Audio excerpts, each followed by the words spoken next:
everyone, it's Jess back at Fighting Spirit Film Festival 2022. I have the cast and crew of Haste with me. Everyone, please introduce yourselves. I'll go first. So, hi, I'm Jon Alagoa. I play Nathan in Haste, and I also wrote it and did the choreography for it. Hi, I'm Danny Darwin. I'm the other character in Haste. I play Jon, so us two in the scene, and I helped with the choreography just a bit, but most of it was Jon's idea. Hey, I'm Aeddan Sussex. I'm the director of Haste. Jon kind of brought me on whilst things were already in motion and just came in there, gave it that little bit of polish, and I also edited the whole thing together as well.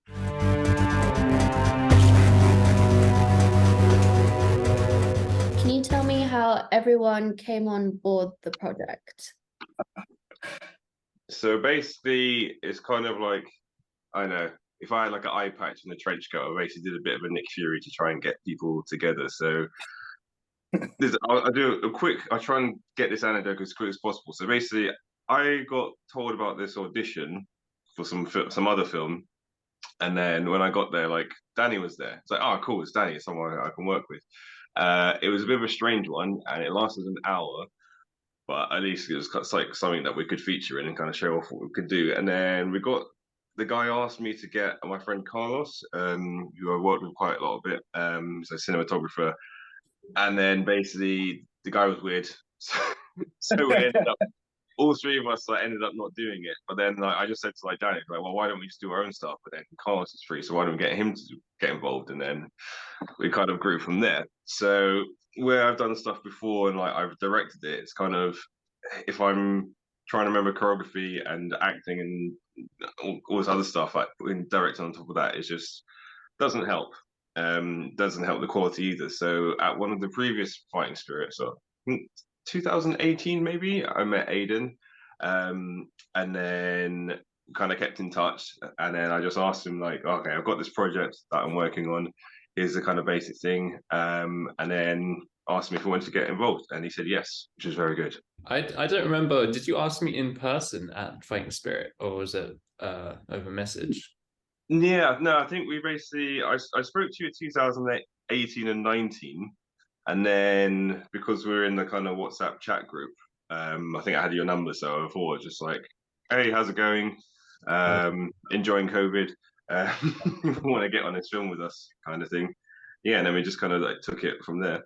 Yeah, I remember being a fan of Jon from seeing his Yakuza fan films that played at Fighting Spirit, because I like the series as well. Just seeing the way that he managed to recreate like these crazy like action moves and bits of choreography from the games and turn it into his own kind of like fan thing. I thought that was really, really cool, and I always kind of wanted to work with Jon on something, just didn't know what that would be. So when he came to me with this, I was like, oh, perfect. This is it was also something very different for me because I usually do comedy stuff, so when he kind of pitched this like more like mysterious, darker tone, kind of almost like thriller short, I was very interested to do something to kind of like, just expand a little bit, especially the action stuff I'd been doing at the time, which was very much like kung fu comedies. And where did the story idea for Haste come from? So, I mean, I've always got some ideas kind of like bubbling around, but basically I had an idea of like a one-on-one fight. I've known Danny for like quite a few years. It's like 2007 we started doing, not 2007, that's too far back, 2017. Yeah. Have some more to do next time. And he will probably tell you himself, but like, he's usually the guy getting beaten up. And he helped me when I did the Kill Me films again. Like was it two different scenes? He had a fight scene with me and had a fight scene with our friend Shinji. So he's always kind of like the fall guy. So it's like, one, I'm going to make him win this time. But just kind of, again, we don't want to just, there's a lot of cool stuff that you see like on YouTube, and it's just like a cool fight. But again, to kind of really be into it, you need like a story, even if it's something quite basic. You just want a reason why they're fighting. Okay, this is this person. Okay, make sure that a little bit interesting, give them a reason to fight, and then after you've finished it, you want something, you want to see more of it. So it was basically kind of like I wanted to do something that was short, 5 minutes, that would get your attention, entertain you, and leave you wanting more, hopefully. And what was the writing process like, and like how long after the idea did production start to progress? I think it was like 2021, wasn't it? As in last Yeah, year. last year. I remember you had written a kind of version of the script, but you were still Yeah. tweaking stuff, and then you sent me, I think maybe only 2 drafts until we were kind of happy with it. Because like you said, there's a story in there, but it really just gets to the point. And when I first read it as well, I just thought like, oh, this is interesting. There's a whole world here, and it kind of leaves you to your own imagination to think like, what is this like overarching like organization that these two characters are involved? How exactly do they know each other? What is their relationship to each other? And all of these kind of questions were in my head, and I thought this is enough to get you interested to know more, and could definitely lead to more like from the story. But for it's all you need, it's enough to get into this fight and to kind of like have stakes in this fight. So I think to concise all of that into like or to put all of that into very concise wording and cram that into 5 minutes, I think it was very impressive. Will there be a sequel that will go more into detail I'm planning about on the that. backstory? I've had a few ideas for that because I wanted to see where, obviously, my character is the spoiler alert is the winner of this, but had only just knocked Jon out with a kick. I don't think many people can die from a kick like that. So, potentials to have it going forward. I do want to showcase some of my other stuff. I've done, obviously, like Jon said, I've done a lot of fight scenes, and I've played, mainly with a bad guy or a thug who gets thrown around a lot. I know that's what I'm good at, along with my tricking kicks and stuff. But I want to showcase my free running abilities. So I've never been able to record anything like that yet.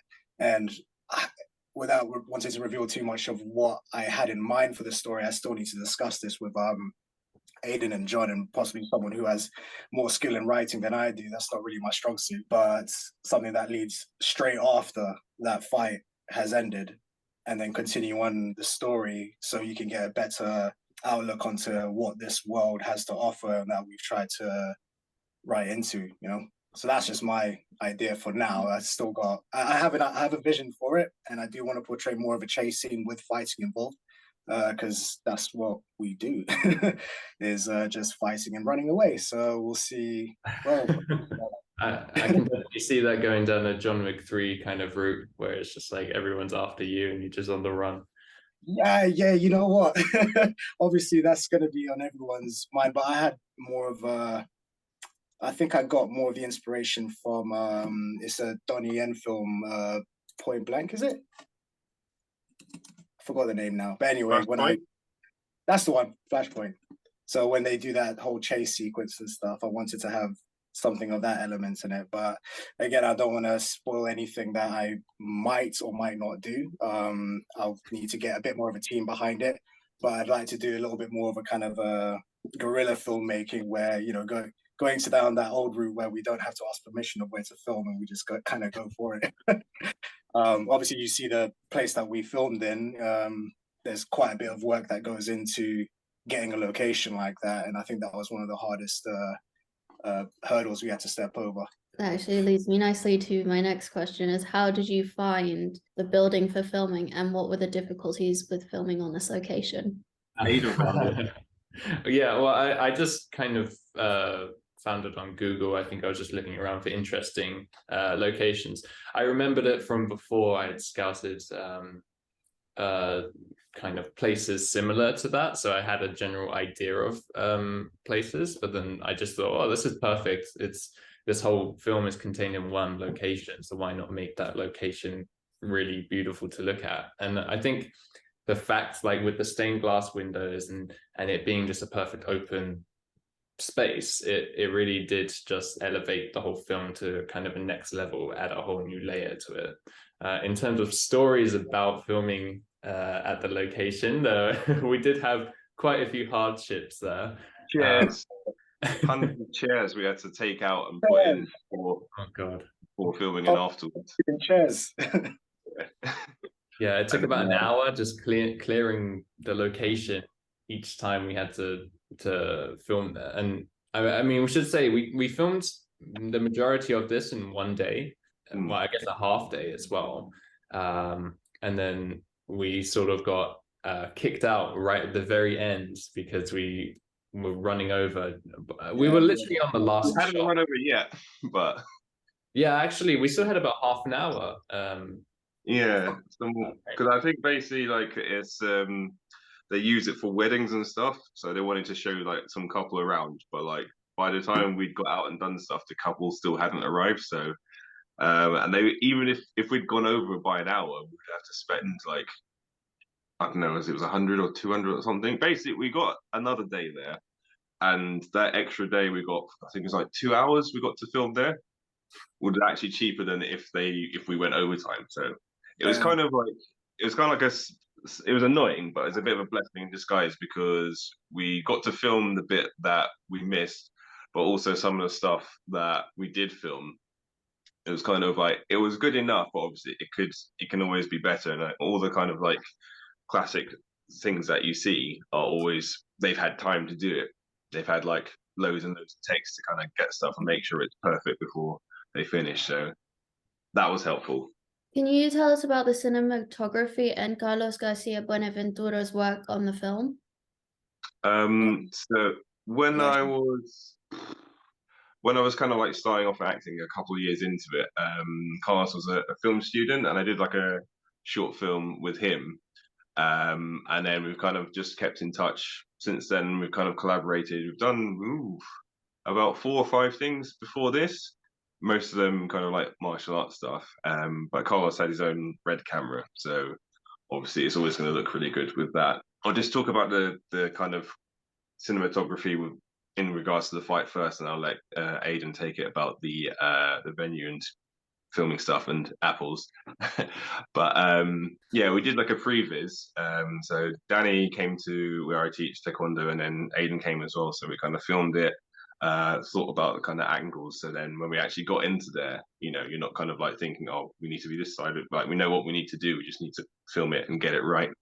Yeah, so we had a previs filmed already, so we knew roughly how it was going to look, at least the choreography. We could remember what that looked like. But on the day, me and Carlos kind of really improvised a lot with the shots because certain things wouldn't work or things would look better using the location in a specific way. So because we wanted to keep it, you know, as I feel, and anyway, action should be, which is kind of like a much wider kind of shot. We can actually see what's happening because the guys that we have fighting can actually fight. Like these guys aren't just actors; they're also stunt performers. And so to be able to show off their talents and with the camera work, keeping it wide, making it clear so that you can see everything, and kind of moving along with the choreography, it was something that we had to improvise and adapt on the day, and figure out like, oh, this move works from this angle better, so let's change it. And Carlos was super easy to just like quickly adapt and pretty much nailed like all the shots. I'd say the hardest thing getting right was probably one of the opening shots with the apple, because we had a lot of discussion around this apple, what color the apple should be, and how it should be held and bitten and stuff. And yeah, that we only had limited takes because we only had a certain amount of apples. So that was a challenging shot that we had to kind of really make sure we got right. Filming certain moves with the fight sequences. Obviously, if you watch it, I take on a lot of the kicks and flips in it. I film myself a lot in my spare time. And I know there are certain moves that really don't look good from a certain angle, but look amazing from a specific angle, even if the move isn't going to look great. But I know like we had to try and work around trying to get to that angle on, say, for example, a 720 kick or a 5-4, whatever. And no, but Carlos was really easy on trying to get to that angle, especially when you have something that's free moving rather than, you know, something that's on a dolly or whatever.